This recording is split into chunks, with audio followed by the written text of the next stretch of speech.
everybody. What's up, everybody? Welcome back to another episode of the Lights Out Podcast. I'm your host, Josh. As always, I've got my brother and producer, Joel, here with me as well. And today we are diving into the absolutely shockingly vile, disturbing, one of the most evil individuals to have walked this planet, none other than Albert Fish, who had many nicknames, including the Gray Man, and the one I like most to call him is the real life Boogeyman, because he really was. Now, before we get into today's episode, I just want to warn you that this one will be very disturbing, perhaps one of the most disturbing episodes we've had so far. It's going to be graphic, and some of the things that he did are honestly just so disturbing and hard to wrap your head around. So, now you can't say I didn't warn you. But before we get into today's episode, I wanted to quickly remind you about my CBD brand, Higher Love Wellness. If you're somebody out there who struggles with anxiety, maybe you have some sort of pain, or you're just looking for a way to chill out the body without getting high, well, I sure have the products for you. Higher Love Wellness offers some of the best premium CBD hemp extracted products out there on the market. Seriously good stuff. I mean, I vape CBD all day, every day, because for whatever reason, marijuana gives me a lot of anxiety and paranoia. And during the day, it's hard to work, when you've got that head high going. For sure. So with CBD, it's just going to give you an overall sense of calm.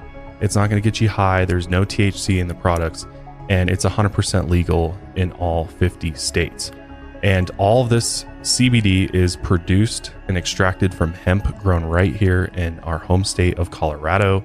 So this is literally like farm to table CBD products. That's kind of the way I like to explain it to people, is it's literally small batches, super high quality, and I guarantee you it's going to be some of the best tasting products you've ever tried before. Or maybe you've never tried CBD before, then Higher Love Wellness is a great place to start. We've got gummies, which are absolutely delicious, and fire. Blue raspberry, grape, and watermelon flavors. We also have, like I said, the vape cartridges in our blueberry OG. Delicious, absolutely delicious to vape. Oh yeah, super smooth, tastes delicious, and provides that immediate relief. We also have CBD wax, which if you've never dabbed CBD wax, you're missing out. It's seriously good stuff, probably the most effective way to consume CBD. And then of course we have CBD oils as well, which you can just put under your tongue, or you can put them in drinks, smoothies, all that kind of good stuff. So I like to mix them up in my Gatorade every now and then. That's a great way to consume CBD. And again, CBD is just, it's going to help calm your body. It's like a dimmer switch for the body. So you're just going to feel chill without the high. You're not going to worry about not passing drug tests because there's no THC in there. So if you want to check out Higher Love Wellness, I'd really love it if you would. It's higherlovewellness.com. And yeah, thanks for checking it out. Also, this episode is brought to you by HelloFresh, AMC Shutter, and Bartleby Learn. Now let's go ahead and get into the disturbing story of Albert Fish. Albert Fish was born Hamilton Howard Fish on May 19th, 1870 in Washington, D.C. He was the youngest child of Randall and Ellen Fish, but he also had 3 other living siblings, 2 brothers and a sister. However, one brother who actually passed away was named Albert. He came from a prestigious, well-known New York family. He was named after a relative who was a governor of New York and also served as Secretary of State. And the unfortunate thing about Albert Fish's family is that for multiple generations, the family had at least 7 different relatives who had suffered from severe mental illness. He had an uncle actually who suffered from religious psychosis and mania. The other 2 of his uncles actually died in psychiatric hospitals. One of his brothers was even put into a psychiatric hospital, while the other was an alcoholic. Also, his sister was diagnosed with a mental affliction, and his mother had auditory and visual hallucinations. Albert was a bedwetter until his late teens. He was also very sensitive as a little kid. So much so that as a toddler, his father gave him the nickname Stick in the Mud. That's a very mean thing to call your child, for one. Definitely. But I'm sure that definitely had a severe impact on him from a very early age. His father was also a riverboat captain and fertilizer manufacturer, and he was actually 43 years older than Albert's mother. So when Albert was actually born, his father was 75 years old. So you can imagine a little bit, at least, what kind of family dynamic this must have been. And at an early age, if your father's 75 years old, it's obviously going to be very difficult to develop any sort of bond with your father at that age. I mean, he's close to the end there, and it's going to be difficult for him to, bond with a child who's, his son. Right. And, not only that, to have this nickname for your son. I mean, that must have just been a really tough situation. When Albert was just 5 years old, his father actually died from a sudden heart attack in 1875. And the only thing that Albert remembered about his father was what his face looked like, and also this horrible nickname he had given him. After his father passed, his mom couldn't find work and wasn't able to take care of Albert. So she left him at St. John's Orphanage. And St. John's Orphanage was a truly awful place. The physical and sexual abuse there was unimaginable. Albert was severely beaten by the older boys and by the caretakers. The workers at the orphanage would actually force the boys to strip down naked, and then they'd line them up to be whipped in front of everyone else, just to humiliate them and punish them. And this was the first time when Albert started associating sexual feelings with pain and torture, especially the sound of the other boys screaming as they were whipped. Albert would actually get erections when he was whipped, and the older boys would then taunt and beat him for that. Crazy enough, during these whipping sessions, another worker would read passages from the Bible, and they were usually about sins of the flesh and sexual immorality, and discuss things like adultery, sensuality, impurity, passion, desire, and even orgies. And for Albert, the idea of sexual pleasure, pain, and religion got all mixed up in his head, and he wasn't able to separate them at all. That doesn't mean he wasn't severely traumatized by what happened at the orphanage. What he experienced and witnessed at such a young age was absolutely horrifying, and how he coped with it and processed his trauma had a hugely profound effect on the rest of his life. Because later on in life, he actually said that place ruined my mind. It would ruin anybody's mind. Let's be honest. I mean, when you hear stories of this type of heinous activities happening at a place like an orphanage, it's truly terrifying. And it's sad. It's absolutely sad, because all these young people that are literally being sexually abused at young ages, it means has a huge effect on them for the rest of their life. Clearly, that's what happened with Albert. So in a lot of ways, it's not all that surprising that this was all so confusing for him because of the circumstances that his mother left him in. I mean, that's a truly horrible way, probably one of the worst ways to grow up, because you're just so impressionable at that age. After 4 years, his mom had a steady job working for the government and ended up coming to get him from the orphanage. So he was there for a few years, it seems like, because he was almost 9 years old when he left. And while he was there, he was given a new nickname, Ham and Eggs. And he absolutely hated this name. But when he was a teenager, he started going by Albert, the name of his deceased brother, in order to try to separate himself from the nickname. When he was 11 years old, Albert had a very bad accident when he fell from a cherry tree and suffered a pretty serious concussion, because after this fall, he had terrible headaches and dizzy spells. And he also developed a stutter, which only alienated him from his peers even more. So on top of all that abuse he just went through, he then falls from a tree and suffers clearly a brain injury. So at a very young age, his brain is just scrambled. I mean, it cannot be developing correctly. When he was about 12 years old, he met a telegraph boy who introduced him to disturbing and disgusting things like drinking urine and eating feces. And these habits were added to Albert's growing list of fetishes. He started spending most of his weekends at bathhouses where he could watch men and young boys undress. And at 17 years old, he started working as a painter. And in 1890, when he was about 20 years old, he moved to New York City. Once there, he started supplementing his income with sex work, which allowed him to engage in consensual sex with men. His mother wanted him to settle down, have a family, a wife.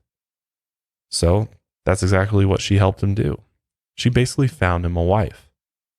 And at the time, arranged marriages were pretty common. So in 1898, Albert Fish married Anna Mary Hoffman. And together they had 6 kids, 4 sons and 2 daughters. And he supported his growing family by taking painting jobs all over the country. Wherever there was work, that's where Albert went. In 1903, he had his first run-in with the law when he was arrested and convicted for embezzlement and grand larceny. And while in prison, he had sexual relationships with multiple men. Mind you, he's married and has a bunch of kids. He was released after a few years and continued to have sex with men.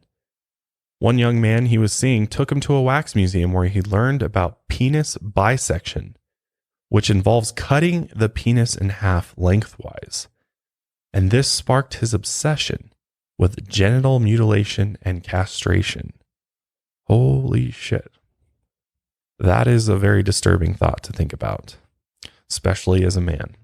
After this, he started going to brothels regularly, where he requested to be whipped and beaten by the sex workers. He also expected his wife, Anna, to participate in his fetishes. But by 1917, she had had enough. And she was also having an affair with a handyman named John Straub, who had lived with them as a boarder. And she decided to leave Albert for him. While he was at work, she took all the furniture and most of the possessions from the house and just took off. Albert came home to discover his wife had left him for another man, cleared out the house, and left all 6 kids behind. Albert felt very betrayed by her, and he had a hard time coping with his new role as the sole breadwinner and caretaker for his children. So he decided to move them all to Westchester to start a new life without Anna. Also at this time, he started having auditory hallucinations, just like his mother, and he believed God and the apostles were speaking to him, which this marked the beginning of his religious psychosis. One day, his daughter got up in the middle of the night for some water. When she came into the living room, she saw her father all rolled up inside the carpet, and all she could see was the top half of his head. She must have been used to seeing strange things like this because she got her water and then went back to bed. And when she woke up the next morning, Albert just climbed out of the carpet. And apparently he had just stayed in there like that all night. And when she asked him why he had done that, he said John the Apostle told him to do it. A few years later, in 1922, his boys were outside playing football in the yard, and one of them went to pass the ball and caught a glimpse of his father on the hill. He was completely naked and yelling, "I am Christ," over and over again. And just like their sister, his sons didn't say anything and just kept playing.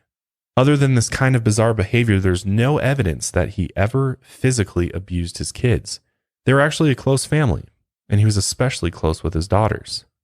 And since they never lived with him as adults, they never knew as much about his disturbing habits as their brothers.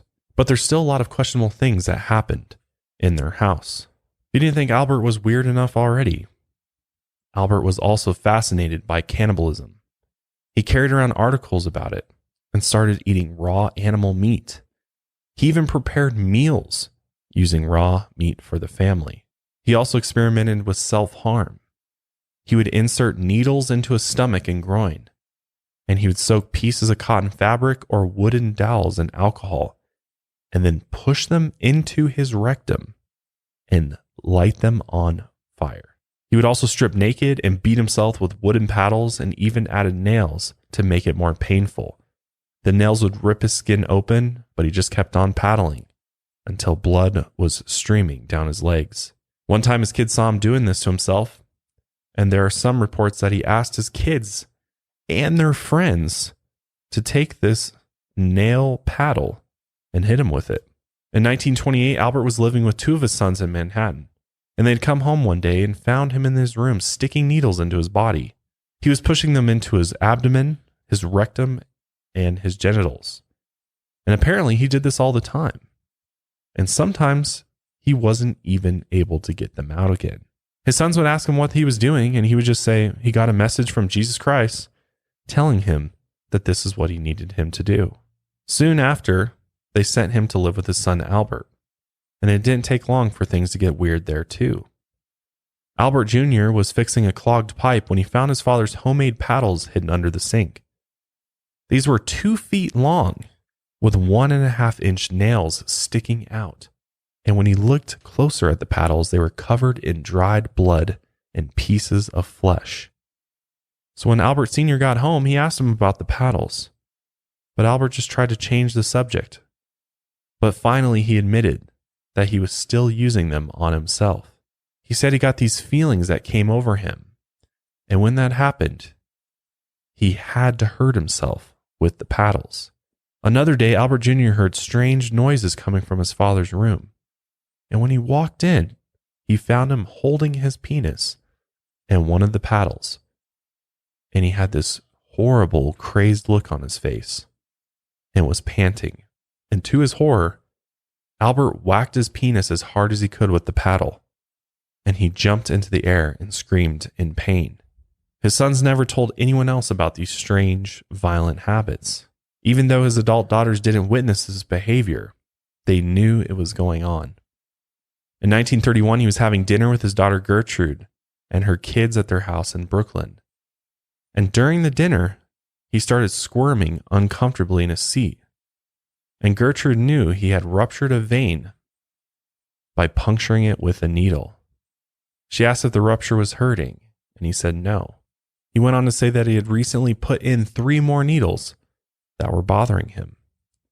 And they said all this in front of the kids like it was just normal dinner conversation.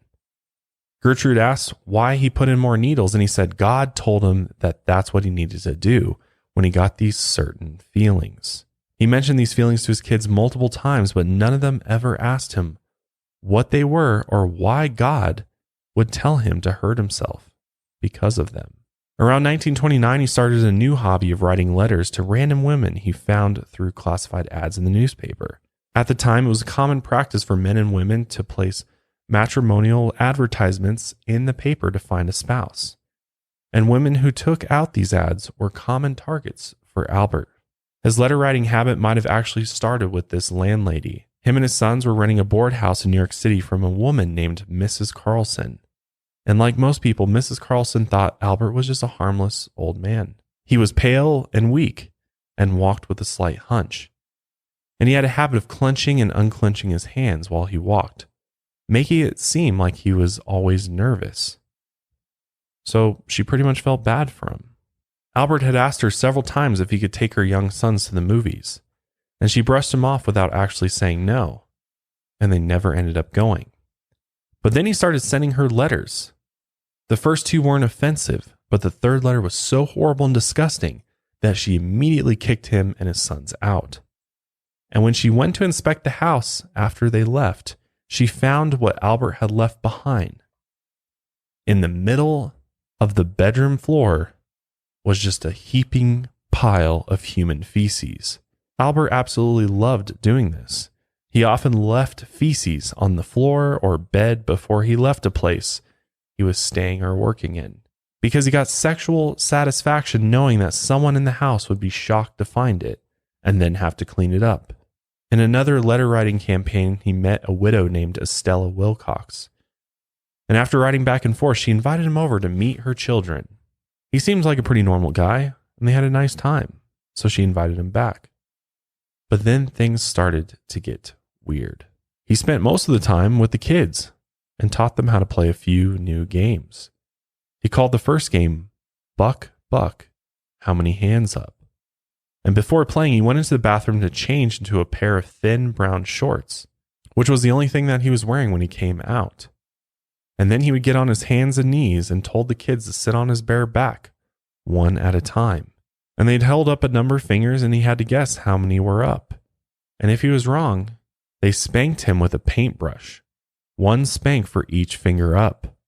So if the kids had all 5 fingers up and he guessed wrong, he would get spanked 5 times. And Albert, he just guessed wrong every time. Sometimes even guessed more fingers than they had to make sure he was wrong, because all he wanted was more spanks. The second game he'd play was called Sack of Potatoes Over. He'd wear the same pair of shorts and nothing else, and he'd pick the kids up and throw them over his shoulder. And as they slid down his back, they scratched his skin with their fingernails. So by the time that they were all done playing, his back was all red and covered in scratches. And after a few rounds, he wanted the kids to put needles under their fingernails to scratch him. But obviously they're like, that fucking hurts.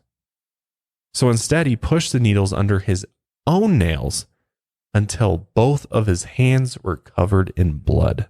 Albert most likely played these kinds of games with his own kids, but they just have never talked about it. Each night after Albert left, Estella found a rolled up piece of toilet paper on the bathroom floor that had been burned. And she knew it had been Albert who left it there, but she didn't know why. And this may have been an impromptu version of his habit of putting pieces of fabric or wooden dowels into his rectum and lighting them on fire. But despite all this really bizarre stuff, Albert somehow was able to convince Estella to marry him, and marry him while he was still divorced to Anna, because he had never actually gotten divorced from her. As soon as they got married, he wanted Estella to participate in his fetishes and sexual games, but she wasn't having it. They were only married for 10 days when she left him, but he had made quite an impression on the kids. They actually really liked him, and a few even kept in touch with him for many years. And like all of his other behaviors, the letter writing escalated pretty quickly. He started writing obscene letters to women, getting off on the thought of them reading the letter and being shocked and upset by what he said. He often introduced himself as Robert Fisk, a successful Hollywood producer looking for a wife. He said he'd love his new wife unconditionally and give her everything she needed, and all he wanted in return was for her to take care of him and his son, Bobby. Bobby doesn't exist. This is a fictional son of his, who was paralyzed as an infant and now bedridden. And despite this disability, he still needed discipline. According to his doctor, he needed to be spanked with cat o' nine tails every day. And this torture device is basically 9 whips in one and is designed to cause severe pain by splitting open the skin. He also described in detail how to take Bobby to the bathroom, calling his penis his monkey. Most of the time, Albert never got responses to his letters, but he was just aroused by the fact knowing that women would read these and be very upset and disturbed by what he had written. But if he did get a response, he made them a direct offer of $35,000 to meet him and do whatever fucking weird thing he wanted to do. And this was all going on during the Great Depression, so there was a lot of desperate people willing to do almost anything for money. There was one woman who wrote to him multiple times, and with each letter he sent back his disgusting fantasies and escalated them every single time. He would talk about drinking her urine from a cup while she watched, and he said he wanted to eat the feces straight from her body as it came out, calling it peanut butter. Ugh. And other just sick stuff. What the fuck? You know what that reminds me of? That Human Centipede movie. I've never seen it, but I've heard people You've say, never seen that? Don't ever watch that. I hear it's fucking that I watched disgusting. that shit, and thanks for just for bringing that back into my head. God. Fuck, man. Fuck. Yeah, that movie's fucked. Yeah. Just the whole concept of eating feces, I don't get it. It's fucking disgusting. Yeah. It's just like, why are we doing shit like that? Right. This was probably even weirder back then. I mean, there's people that are into this shit now, but back then I'm sure this was just fucking bizarre. Oh, yeah. That this guy was doing this, but he was offering big money. So some women agreed to meet him, and he agreed to pay. When this particular woman came to meet him, he wanted her to take off his clothes and spank him. And when she did, she saw that his whole body was completely shaven, and he had painted his butt cheeks red. And this was something he had done before. And he'd either use red or gold paint. At one point, he ended up getting arrested for writing an obscene letter to another woman. He included his return address on an envelope before she agreed to meet him. She actually called the cops. And after his arrest, he was examined by a court social worker who said his behavior was questionable. You think? Questionable at best. So they actually committed him to the Bellevue Psychiatric Hospital.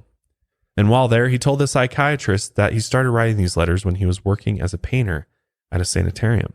And someone found a bunch of dirty letters in a garbage can and read them out loud to a group of men. They all had a good laugh, but Albert decided he wanted to try writing one. At first, he just thought it would be fun. But once he started, it became a compulsion. He just knew he had to do it. Also, during the interview, he said he was a devoted Episcopalian. And the doctor asked if writing obscene letters went against his faith. And Albert said, "There is no comparison." And after that, he refused to say anything else. But the psychiatrist decided that Albert wasn't insane, which is insane in itself. And he was actually released. He definitely didn't learn his lesson, though, because he was arrested again less than a year later when he was caught sending more obscene letters. And this time the police searched his apartment and they found his cat o' nine tails.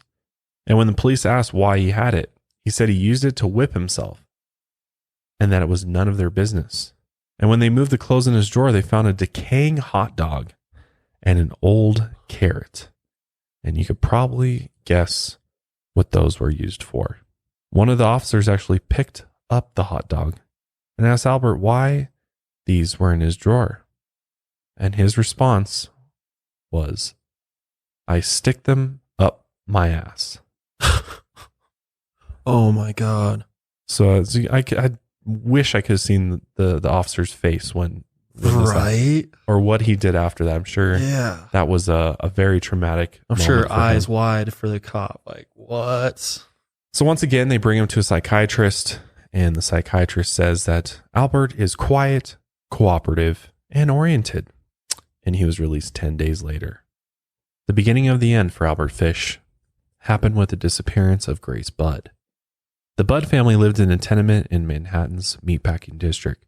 They were poor and struggled to feed their 5 kids. And in May of 1928, 18-year-old Edward Budd ran a classified ad in the paper in order to try and find some work in order to make some extra money for the family. And lo and behold, a man by the name of Frank Howard responded to his ad. Frank was a 58-year-old farmer, or at least that's what he said, who needed someone to come out and help him at his farm on Long Island. So Frank sent him a telegram and then went to visit the Budd family's home. Once there, he offered a generous salary and a place for the young man to stay. And the family was extremely thankful. Delia, Edward's mother, viewed Frank as a godsend. Frank ended up visiting the Budd family again on June 3rd, 1928, and this time he brought presents.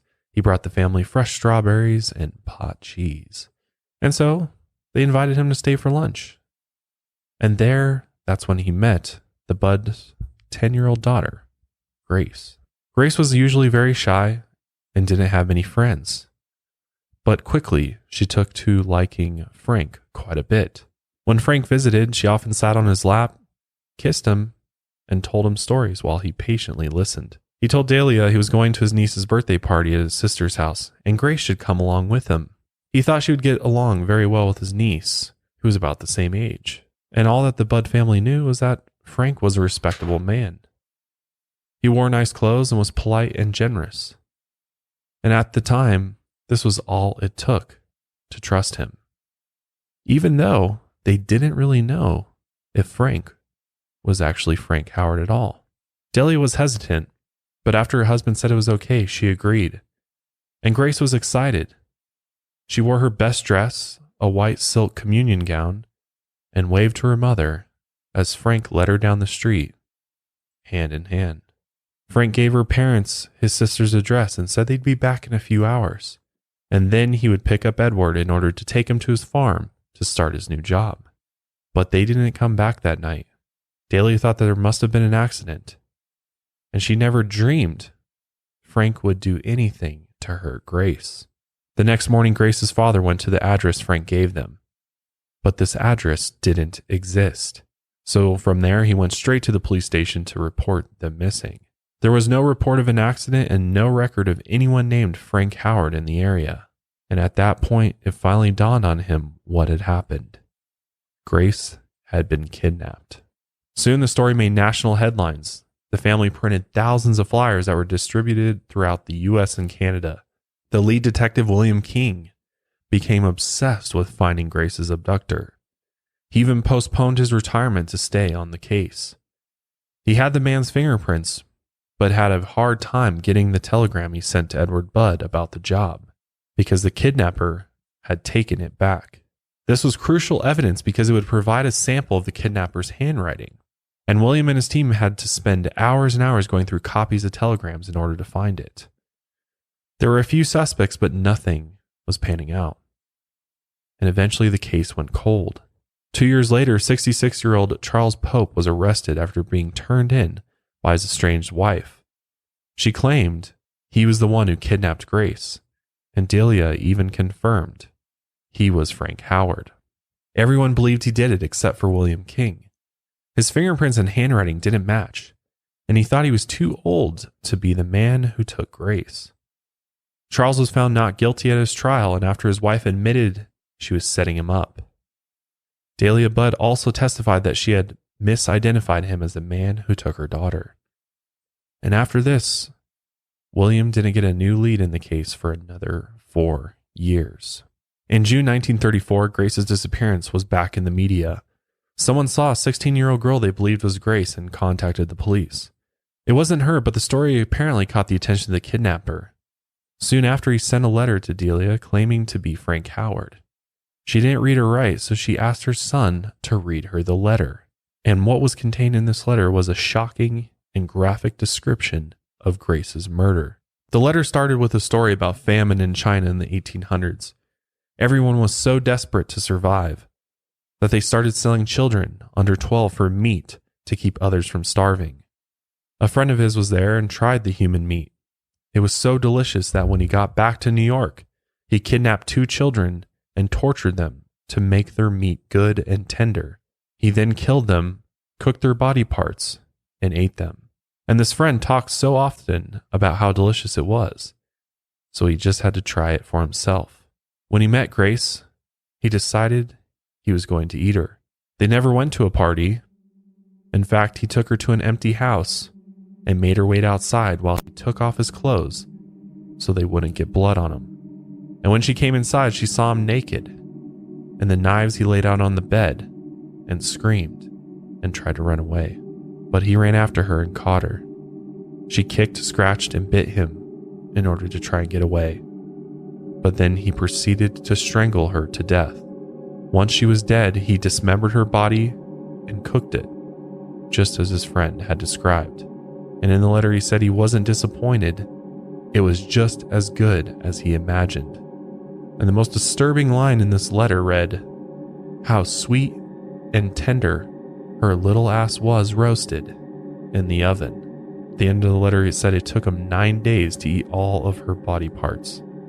And he ended the letter by assuring her mother that he didn't rape her, even though he could have, and that she died a virgin. So you can probably imagine how horrifying and traumatic Grace's family members were when they read that letter. I mean, that is as cold and evil of a thing that someone could do. Oh, definitely. To a family member like that. I mean, that is just, it's beyond words, honestly. Yeah. Clearly, whoever this person is gets off by, writing these shockingly horrible things about his victims. After 6 years, Grace's family thought and assumed that Grace was dead. But to hear this was far more horrifying and gruesome than anyone could imagine. William King was still on the case and he got to work right away. He matched the handwriting to the telegraph sent 6 years earlier. And that's when he realized this was their guy. He tracked the logo on the envelope to a Manhattan Chauffeurs Association and interviewed anyone with any connection. A janitor said he took some envelopes home and left a stack at a boarding house. One person had rented the room after him. A 65-year-old man named Albert Fish. The landlady said he had already checked out, but he'd be back to pick up a check that she was holding for him. So William staked it out and waited for Albert to come back for his check. They had a 24-hour surveillance set up on the house for days, but he never showed up. And eventually the detective left. But soon after, the landlady called the police and said Albert was there. And so they told her, stall him. And William rushed on over. Once there, he confronted Albert, who was probably very, very shocked, and got him to agree to go to the police station for questioning. But on the way out the door, Albert pulled a razor blade from his pocket and held it out like he was going to lunge forward and attack. William grabbed the frail old man, twisted the blade out of his hand. Albert then fell back on the couch, and that's when William looked down at him and said, "I've got you now." Before we find out the fate of Albert Fish, I want to quickly thank our sponsors for today, and we'll be right back after this quick break. As you guys probably already know, or you might have guessed, Joel and I are huge horror movie, thriller movie fans. I mean, we just love all things that are scary movies. And oftentimes, some of the other streaming services out there don't really have a great selection, or maybe you've already watched through all of them. And so you're like, all right, where can I go to watch an unlimited amount of horror classics, original films, and series? Well, that is where Shudder comes into play. Shudder is a streaming service that has the best selection of horror, thriller, and supernatural movies, series, and originals, from Hollywood favorites and cult classics to original series and critically acclaimed new genre films you won't find anywhere else, streaming uncut and commercial-free right to your favorite devices. It's like the Netflix for horror movies. It's all horror, all thriller, and they have a new original movie on here called The Dark and the Wicked. And this movie was actually written and directed by the same guy who made The Strangers, one of my favorite thrillers for sure.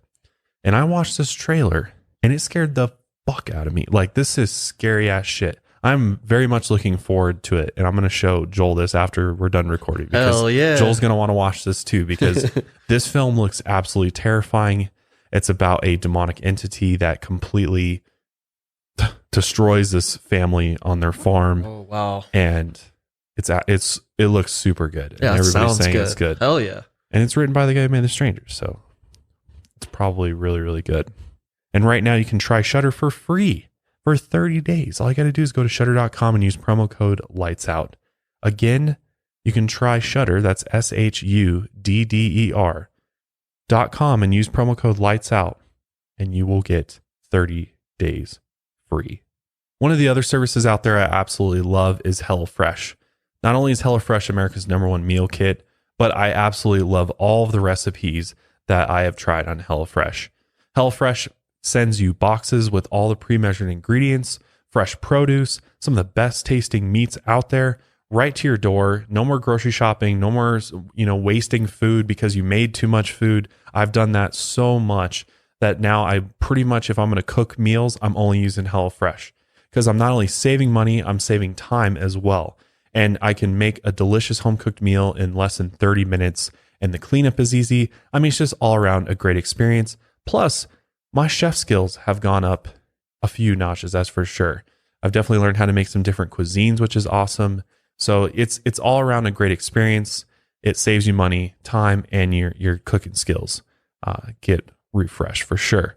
What's great about HelloFresh is they give you tons of flexibility. You can stop and start your service whenever you want.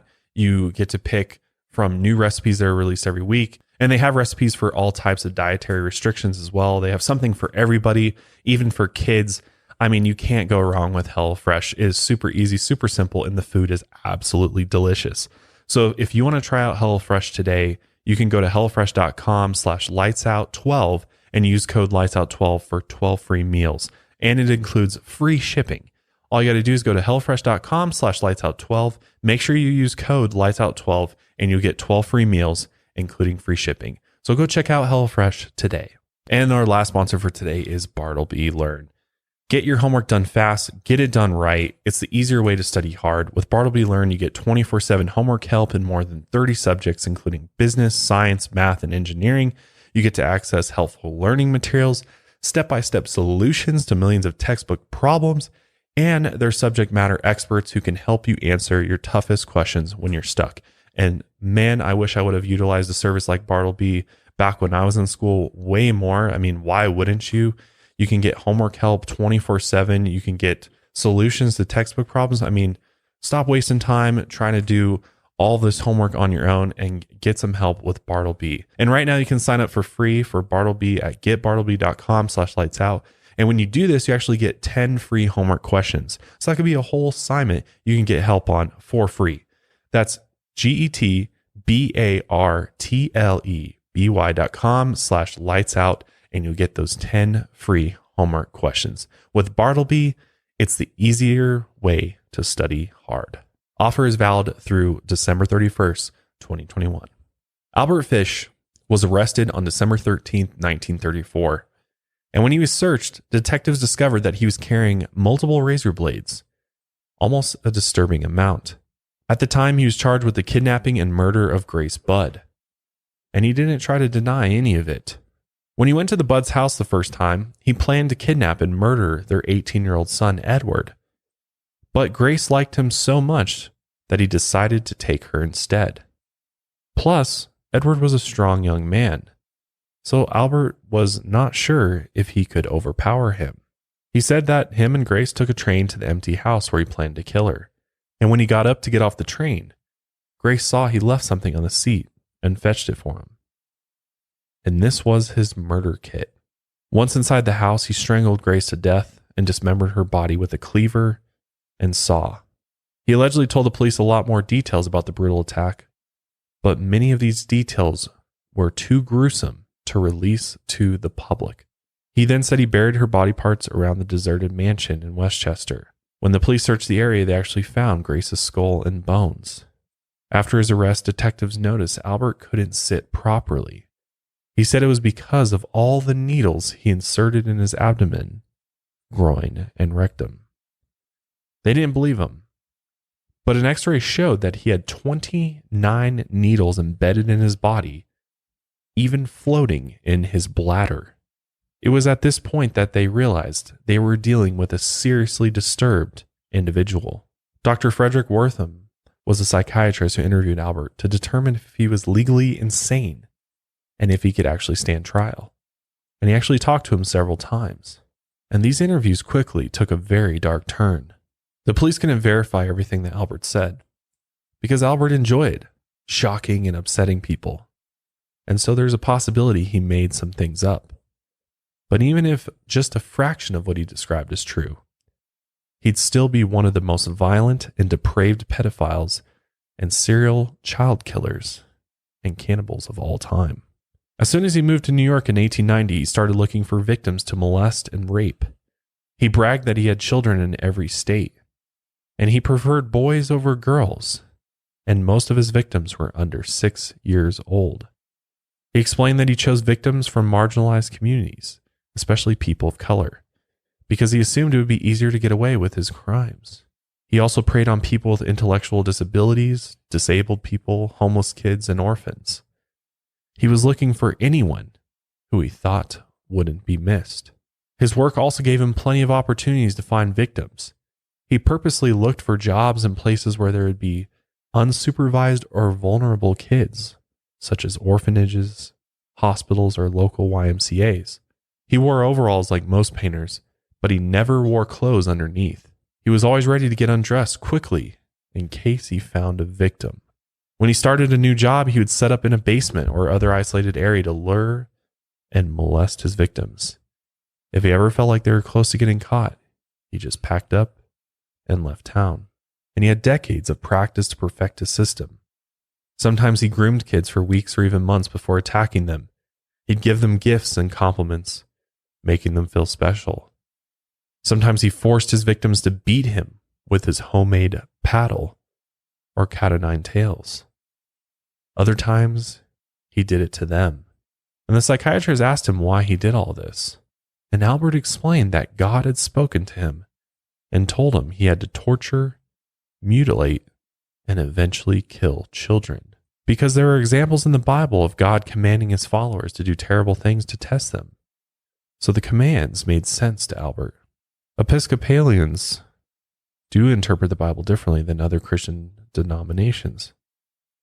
So this might have opened the door for him to basically interpret Scripture however he wanted to. And he took the stories in the Bible out of context and twisted them to fit his own sick narrative. He also said that he was a man of passion and that passion controlled him. He told a story from his time at the orphanage in order to explain what he meant by that. He said at the orphanage, a few older boys caught a horse in a field and tied it to a fence. And then they put kerosene on the tail and lit it ablaze. They then cut the horse free, and the horse ran from the fire, but couldn't get away from it. Albert said he was the horse, and the fire was his passion. Once he was caught by the fire, he couldn't escape, and it had a complete control over him. No matter where he went or what he did, it followed him. And after 2 decades of molesting and raping children, Albert decided he wanted to kill and eat someone. But it would take many years and multiple attempts before he succeeded. His first attempted murder was in 1910 when he was working as a painter in Delaware, when he met a 19-year-old man named Thomas Kedden. And Thomas had been riding the rails and making money through sex work. He looked very young for his age and was very childlike. Albert said he had the intellect of a young boy, so he was very easy to manipulate and control. And then they started a sadomasochistic relationship that soon escalated and turned violent. On one occasion, Albert cut open Thomas's buttocks and sucked out the blood. Another time, he used thorny branches to hit his backside until the flesh was scraped away. He also forced Thomas to consume urine and feces, and he would stick a pack of needles into his genitals and buttocks and leave them there all night. He would then pour alcohol on his skin and his genitals and light it on fire. And after 10 days, Albert took Thomas to an old farmhouse. He had decided he was going to kill him and had a very specific plan to follow. He planned to mutilate his genitals, cut up his body, take the parts home, cook them up, and eat them. While he was restrained, Albert got Thomas aroused, and then he used a pair of scissors or a butcher's knife to start cutting off the head of his penis. Thomas screamed out in pain and begged Albert to stop. Albert only got about halfway through when he stopped and saw the look on Thomas's face. Or maybe it's possible he realized he might get caught. And he rationalized that it was so hot out that day that the meat would spoil before he could get it home and eat it. So instead of killing Thomas, he poured peroxide on the wound and wrapped it with a handkerchief covered in Vaseline.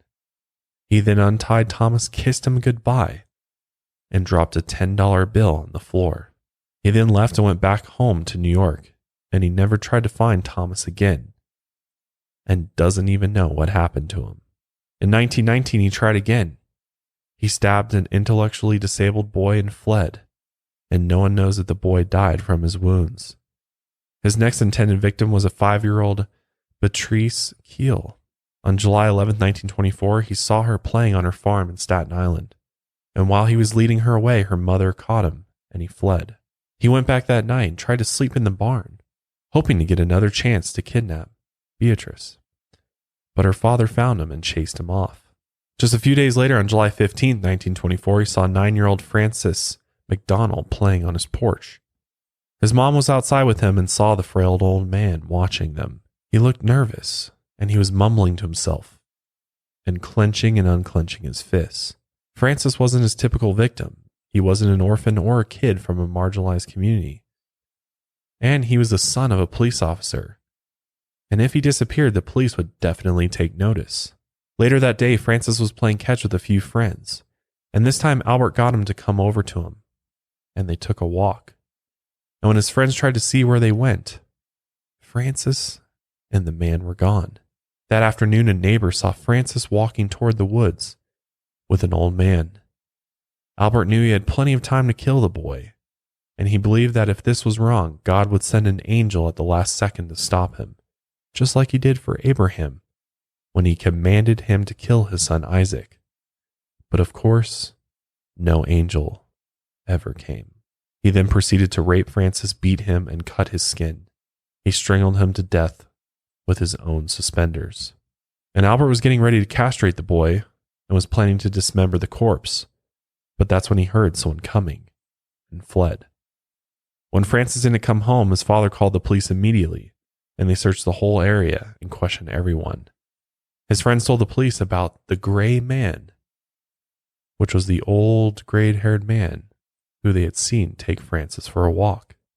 The search was widened to include all of Staten Island, and his body was found in the woods by 3 Boy Scouts, hanging from a tree. He was naked from the waist down and had been brutally beaten, and the skin was stripped from his abdomen and legs, and the flesh on one thigh was cut down to the bone. The suspenders also dug so far into his neck, they were literally buried in his skin. And this case was given high priority, and 250 officers were assigned to it, including his father.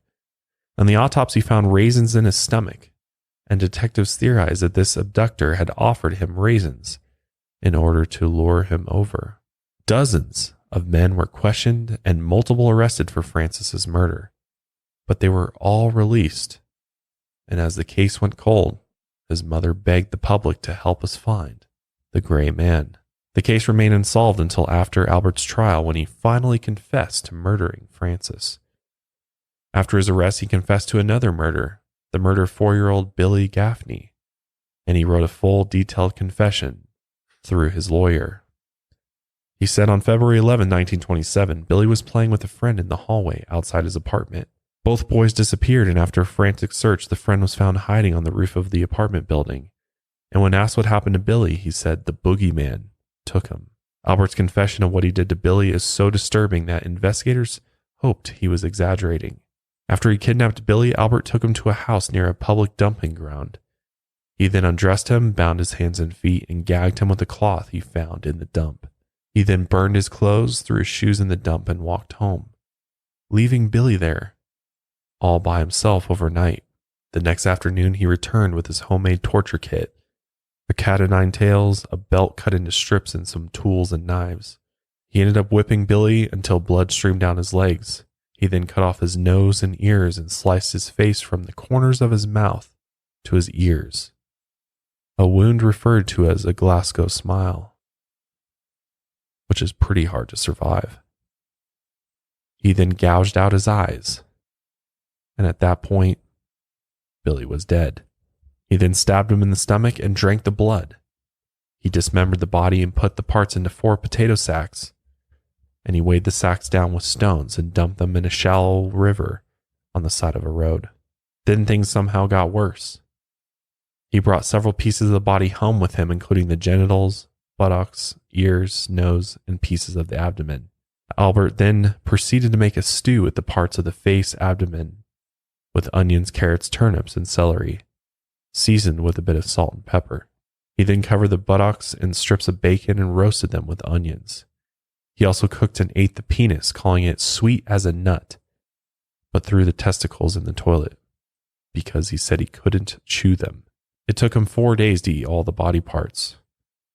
And Albert wrote this all out like he was giving a recipe to someone that he was really proud of. On the day that Billy disappeared, several witnesses saw Billy with this old man crying on a trolley car, asking for his mother. One of these witnesses confirmed that it was Albert Fish. Billy's body was never found because he ate it. And some of his other victims got away just in time. In 1928, Albert lured a boy named Cyril Quinn and his friend to his apartment by inviting them to lunch. He had already been molesting Cyril. Cyril and his friend were playing in the bedroom while Albert prepared food. And they started wrestling around and moved the mattress. And that's when they saw what was underneath the mattress. It was a meat cleaver, a butcher knife, a small handsaw, the nail-studded paddles, and the cat o' nine tails, which was obviously the collection of the torture devices that Albert called his instruments of hell. Albert was planning to torture, murder, and eat them. But before he had the chance, the boys ran out of there as fast as they could. Albert is a possible suspect in many disappearances and murders of young children around this time period. He was investigated in 3 cases. 12-year-old Yetta Abramowitz was strangled and beaten on the roof of her apartment building in 1927. She later died in the hospital. 20 detectives were on the case in search for a tall young man who had tried to get several other girls to come with them around that time. In February 1932, 16-year-old Mary Ellen O'Connor was murdered in Queens. Her mutilated body was found near a house where Albert had been working. He was also investigated for the murder of a 17-year-old boy named Benjamin Collins that same year. He was also suspected of murdering 5-year-old Emma Richardson in 1926, 4-year-old Emil Calling in 1930, and 6-year-old Robin Jane Liu in 1931. But after the full interrogation, it was estimated that he attacked at least 100 children. And when Albert heard this, he literally laughed because he said it was at least 400. So no one knows how many of these victims he really had, or how many were molested, raped, tortured, mutilated, murdered, or eaten. But it is believed that he killed at least 15 people. The story of Albert Fish was widely covered by the media, and people came forward from across the country who recognized him as their childhood attacker or the man who tried to kidnap them. Parents remembered him as a creepy old man that they had to pull their children away from. The media also had multiple nicknames for him, including the Gray Man, the Werewolf of Wisteria, the Brooklyn Vampire, the Moon Maniac, and the Boogeyman. The night before his trial started, he sharpened a chicken bone in his soup and repeatedly stabbed himself. A guard confiscated the bone and reported it as an attempted suicide. But the more likely scenario was that Albert was probably just hurting himself for fun. His trial began on March 11, 1935 and lasted 10 days. And he pleaded not guilty by reason of insanity, insisting that his voice of God told him to do it all. And he never took the stand. His children actually testified on his own behalf.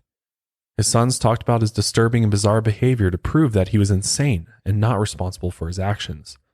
They believed he was sick, just like a person who has a heart condition is sick. His daughters had nothing bad to say about him. They stuck by him and believed he was just suffering from what they called his afflictions. And like their brothers, they believed he had a disease he couldn't control. His kids also saw him as a great dad. They said he was a hard worker, he never drank, and he never hit them. And they knew he really loved them. Multiple psychiatrists testified about Albert's fetishes, mostly for the prosecution. And there was no doubt that he was a depraved person and a sexual deviant, but they disagreed on whether or not this meant he was insane. His former stepdaughter, 17-year-old Mary Nicholas, also testified on his behalf. She talked about the games he taught her and her siblings before marrying their mother, Estella Wilcox. His former landlady, Mrs. Carlson, also testified about the feces he left on her floor after she kicked him and his sons out. And throughout the trial, Albert mostly just sat slumped in his chair. And as one journalist put it, he looked like a corpse. He would occasionally shrug when his disturbing behaviors were being discussed. And based on his fetishes, it's likely that he really enjoyed watching as proper ladies like Mrs. Carlson struggled to describe the disgusting things he did. The members of the jury believed he was insane, but they also thought he deserved to die for his crimes. And they ended up finding him guilty of murder in the first degree and was sentenced to death. After the sentence, he told the media, "Being electrocuted to death would be the supreme thrill of my life." And on January 16, 1936, he had his last meal, which was roast chicken, before he was executed in the electric chair. Witnesses said when he was strapped into the chair, he helped the executioner place the electrodes on his body. And his last words were either, "I don't even know why I'm here," or, "But it wasn't the right verdict. I'm not really sane, you know." One witness said it took 2 jolts before he died, and it's rumored that the chair sparked and short-circuited because of the needles inside his body. Another witness said his groin exploded, but these details have been disputed. He was then buried in the prison cemetery. And hours before he died, he wrote a final statement and gave it to his lawyer, who told the media he would never show it to anyone because he called it the most filthy string of obscenities that he had ever read.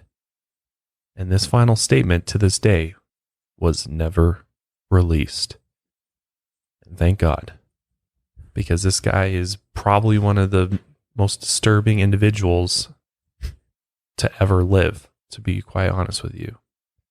So that is the story of Albert Fish. I guess we'll never know how many victims he had, but what we do know is that I am so glad that he is no longer around. Yeah, me too.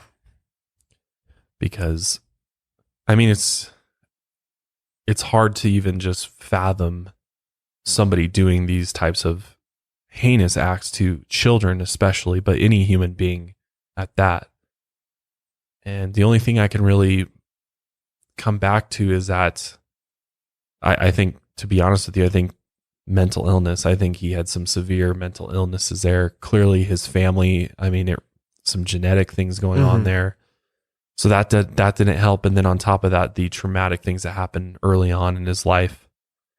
But honestly, sometimes like, God, are just some people born predisposed to commit violent acts like this? Are they predisposed to be cannibals? Like, or is this a learned behavior? Is this a result of something triggering that happened to them?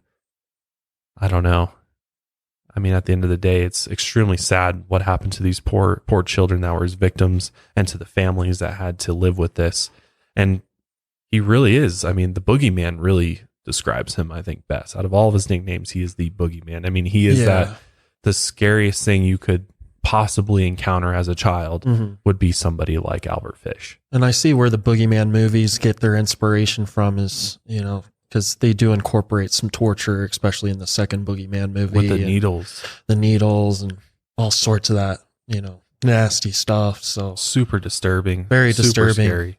It's hard to believe that this even happened. Uh-huh. I mean, it's, one thing for this kind of shit to happen in a movie, but to happen in real life and to children, it's a whole nother thing. It's just extremely disturbing and weirdly, I guess, fascinating at the same time. I mean, I hate saying fascinating in that sense, but there's something about these individuals that is so intriguing to learn about, because it's just like, if you don't look into this, then nobody will ever tell you about this. True. And I think the benefit of hearing this is what are human beings capable of? They're capable of doing things like this. I mean, definitely makes me want to protect my children even more once I have them. Oh, absolutely. Because there are, I mean, like we've talked about with Richard Huckle, I mean, there are people that are like this alive and well today. And if you're not aware of that human beings are capable of this kind of thing, then you might let your guard down. Absolutely. And what you learn and learning about this stuff is that you can never let your guard down. No. Especially with your children, you can never trust strangers, really. I mean, it's the moral of the story is don't trust a stranger. Don't go with not at all. Don't go with anybody who claims to be, like look what happened to the Budd family with Grace. I mean, he came in there and fooled them, and they fell for it, and their daughter was murdered as a result of it. I mean, this happens all the time today. Even people are abducted, kidnapped, disappear, and end up murdered. So I guess lesson to be learned here is protect yourself, protect your children, and always be aware of strangers, and definitely don't trust anybody you don't know. So yeah, well said. So with that, we'll go on and wrap up today's episode there of the Lights Out podcast. I hope you found this episode at least interesting. And if you did, we'd appreciate it if you subscribe to the channel here on YouTube as well on Apple Podcasts. Make sure you're following us on Lights Out Casts on Twitter and Instagram. But until next time, lights out, everybody.